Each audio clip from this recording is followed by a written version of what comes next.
I adopted Mallory at a year and a half from southern China, and she came into my home many years ago. She's currently 27 years old, and she was a year and a half when I adopted her. She was a very gifted young child and went through the gifted program in Edmond School District. Anxious to do all kinds of fun things like swimming and ballet and t-ball. And while she was playing t-ball, we learned that she couldn't see very well. And if she hit the ball, and softball the same way, if she hit the ball, she was stunned. So we would say, Mallory, run.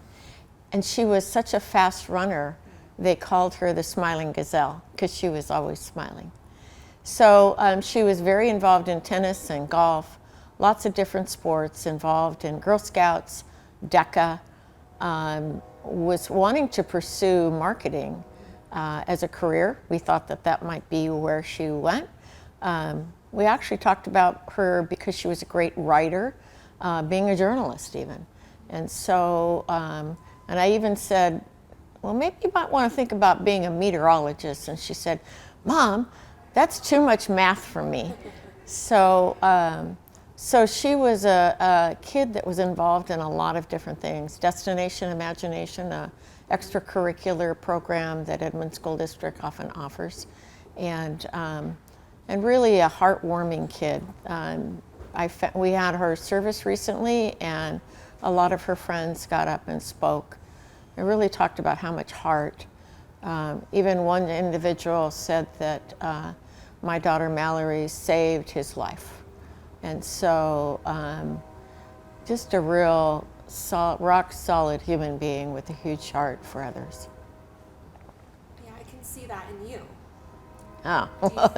Do you feel that Mallory is around you a lot? Yeah.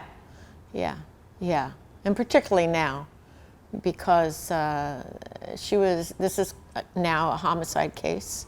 And so if I can feel her essence, it takes away a little bit of the pain.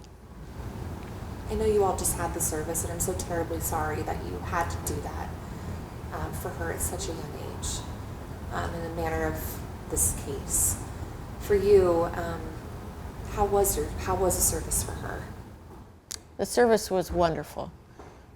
We had many people there, high school friends of hers, even high school friends of mine, organizations that I'm a part of right now that I really consider to be my extended family, neighbors. I mean, just a very large group of people to lend support to both my daughter and to me. So I'm very happy with the way in which it came off. And I was able to read what I had written without tearing up too much. I can tell you're a very strong woman. And Yeah. What is helping you stay strong right now? Friends, and just keeping the schedule that I've always had and not deviating from that. And trying to find joy and some laughter and try to do that every day. Yeah, it's important to stay to your routine when you're in grief, I've heard, and I applaud you for doing that. I know there's a lot of questions surrounding what happened to her, and we don't need to get to the details unless you want to talk about them. But where does the case stand right now, and why is the reward going up? Mallory has been officially missing since June 25th. And while I was working very closely with the detective for the city of Bothell, I think they exhausted most all of their leads up until she was found, which was September 15. And I learned of her, the homicide on September 17, a Wednesday. So at that point, it shifted because her body was found in Shelton. It shifted to another county and therefore assigned a different detective. And so since the 15th or so of September, the detective has been looking for tips, ideas, researching, digging through minutia of reports written by the detective in Bothell, going through the items that came out of her condo to see if there was any leads. But we're kind of stuck now. So we're at a point where I needed to do something to offer money to a reward for someone that can bring this person to justice. And also really in my heart, I don't want any other individual, man or woman, child, elderly person, to be harmed by this person. And so we need to find him or her.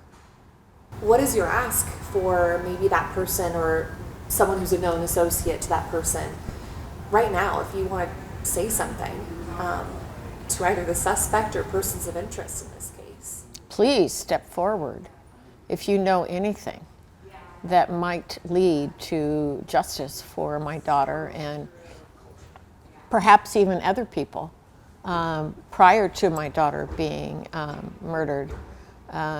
So if you have any leads, any ideas, anything, any scrap of evidence that could lead to helping the detective in Matt Ledford is his name, in Shelton, talk to the person and see what might come out of that conversation.